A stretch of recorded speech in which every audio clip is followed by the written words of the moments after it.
Si Pablo at ang mga nagkukunwaring apostol. Ipagpaumanhin ninyo kung ngayon ay magsalita ako na parang hangal.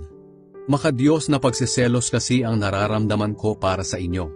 Sapagkat tulad kayo ng isang dalagang birhen na ipinangako kong ipapakasal sa isang lalaki, si Kristo.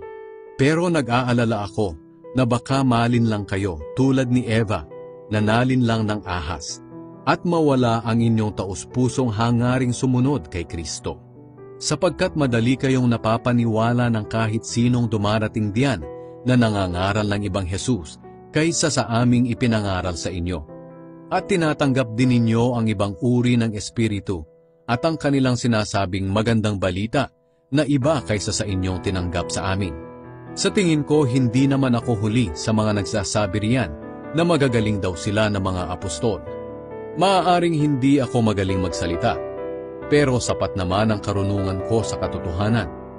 At iyan ay naipakita namin sa inyo sa lahat ng aming pagtuturo. Hindi ako humingi ng bayad ng ipangaral ko sa inyo ang magandang balita mula sa Diyos, kundi nagtrabaho ako para matulungan ko kayo sa inyong buhay espiritual. Masama ba ang ginawa kong ito? Tumanggap ako ng tulong mula sa ibang iglesia noong ako'y naglilingkod sa inyo. Parang ninakawan ko sila. Matulungan lamang kayo. At noong kinapos ako sa aking mga pangangailangan habang kasama ninyo, hindi ako naging pabigat kanino man sa inyo. Ang ating mga kapatid na dumating mula sa Macedonia ang nagbigay ng aking mga pangangailangan. Iniwasan kong maging pabigat sa inyo, at iyan ang palagi kong gagawin. Hindi ako titigil sa pagmamalaki sa lahat ng lugar sa Akaya na hindi ako naging pabigat sa inyo. Totoo ang sinasabi kong ito dahil nasa akin si Kristo. Pero baka isipin ninyo na kaya hindi ako humihingi ng tulong sa inyo ay dahil sa hindi ko na kayo mahal. Hindi totoo iyan. Alam ng Diyos na mahal ko kayo.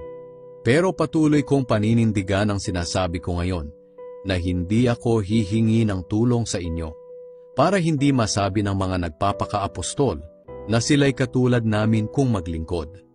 Sapagkat ang mga taong iyan ay hindi naman mga tunay na apostol, kundi mga manlilinlang at nagpapanggap lang na mga apostol ni Kristo.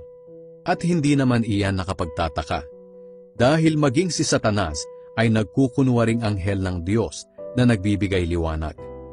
Kaya hindi rin nakapagtataka na ang kanyang mga alagad ay magkunwari ding mga alagad ng katuwiran. Pero darating ang araw na parurusahan sila sa lahat ng kanilang mga ginagawa.